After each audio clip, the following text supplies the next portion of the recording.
Thank you so much for tuning in for devotions here today. And all this week, we've been looking at this subject matter about choosing life. Now, again, I promise the last day we're looking at this verse here, but Deuteronomy 30 verse 19, he says down through this verse here, I put before you death and blessings and cursings. Therefore, choose life. God says there's a lot of bad things going on in this life, but he tests our faith by seeing how we react to this. So again, what I want you to do, I want you to stop listening to all that noise out there, all that negativity, and I want you to speak to yourself. Now, what I want you to say to yourself today is this, is that I am not going to be stuck in the moment. I'm not going to be stuck in the moment. Did you ever feel stuck? Let's say they had a song, and I never listened to the song, but I always like the words I saw on it. The song, Stuck in the Moment, and I Can't Get Out. Okay, there's still a lot of truth to that, isn't there? Sometimes we get stuck in the past. Something that happened.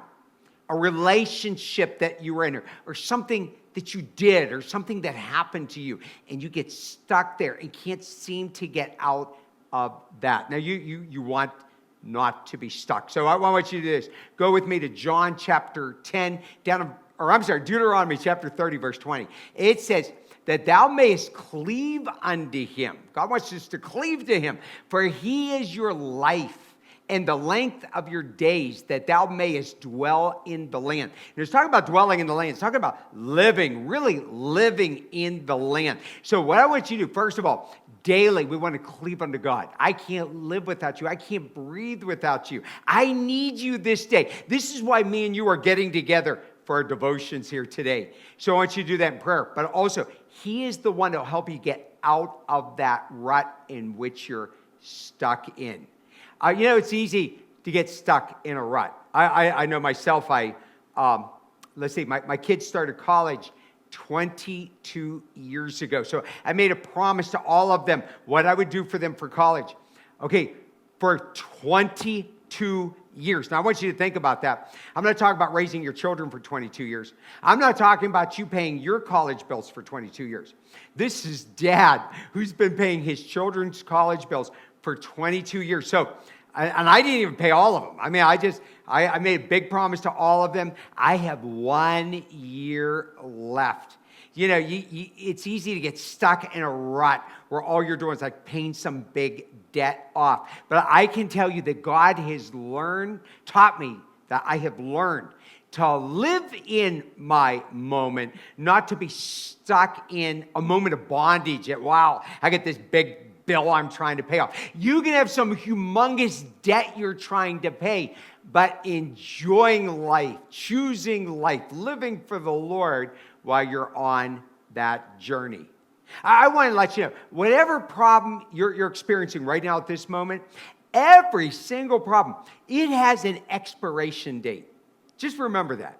There is a date in which that's going to end. So I want you to live in the moment. Enjoy life in the moment. My one son is very sick. And so I thought about it months ago when everything was happening. So I said, God, I want to make this a wonderful summer. And, we're really not going anywhere, really, because of his illness. And we're just, doing things and living for the Lord and just praising him for what he's doing in his life right now. But what I've noticed is my days have been long, in a good way. I'm enjoying summer days and stretching them out, if that makes any sense. Have you ever been on a vacation and you were enjoying it, getting up early and staying up late and having fun, but it seemed like you were on vacation a really long time? God can do that, where you can live in a moment and God can stretch out those periods of time longer. Now look with me down here in John 10, verse 9. Jesus said, I am the door. If anybody by me, any man enters in, he shall be saved. And he shall go in and out. He shall find pasture. This is the Christian life. He says, now the thief cometh not but to steal and to kill and to destroy. He says, I am come that they may have life and that they might have it more abundantly. Listen, we got to close the door on the devil. He's nothing but a thief, and he's trying to steal away from your life. Now, sometimes in a moment, it's okay to have a pity party. cry it out, scream it out, then leave that moment. Yesterday can take up too much of today. Isn't that true? Look at Psalms 46, verse 10. God says, be still and know that I am God. Listen, this is what I want you to do today. I want you to say, for the closing of this series here, I want you to say, today, this is my day. This is the day that's going to change everything. And this day, I'm making the decision that I am going to be unstuck. I am not going to be stuck in the moment.